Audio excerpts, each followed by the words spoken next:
An object cools at a rate depending on the difference between the ambient temperature and the temperature of the object. So basically, if hot objects will cool faster in a cold room compared to a cool object in a warmer room, where the temperature difference is not very big.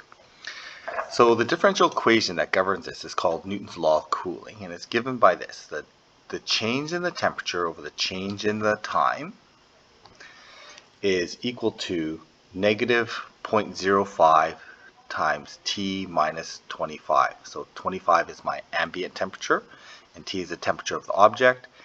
And this temperature differential will govern how fast something will cool.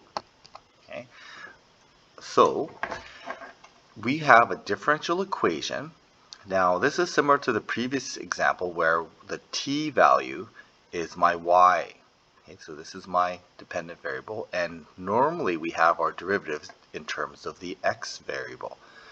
So we cannot just simply find an antiderivative for this. But what we can do again is, since the T's can go with the T's, we're going to do this. So dt is equal to, or dt over T minus 25 is going to be equal to negative 0.05 times ds.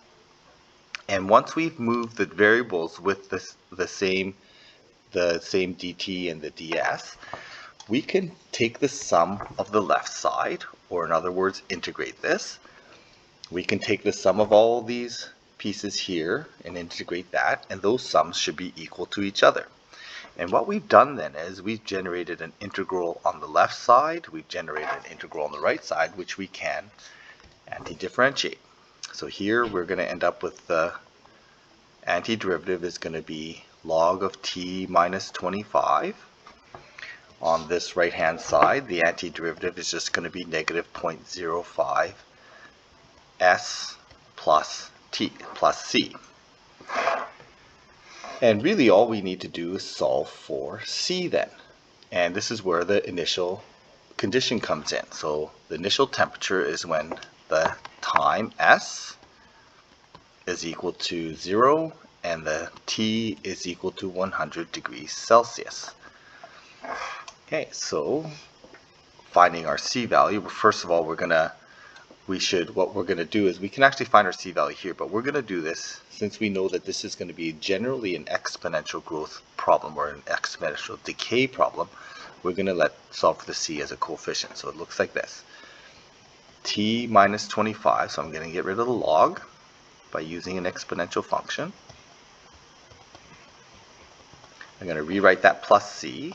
So T is equal to e to the C times e to the negative 0.05 S plus 25 on this side. Okay, so then that C then here ends up here. So solving for e to the C, I'm going to find my initial temperature is 100 degrees when S is 0, so I get e to the 0, which is 1, plus 25. So then e to the C works out to be 75 degrees Celsius. Okay, so then I can rewrite my equation. My T temperature as a function of time S is equal to 75. That's going to be my constant here. So again, this is my constant that I solved for. And my exponential decay expression is e to the negative 0.05 S, and then it's going to be plus 25 degrees.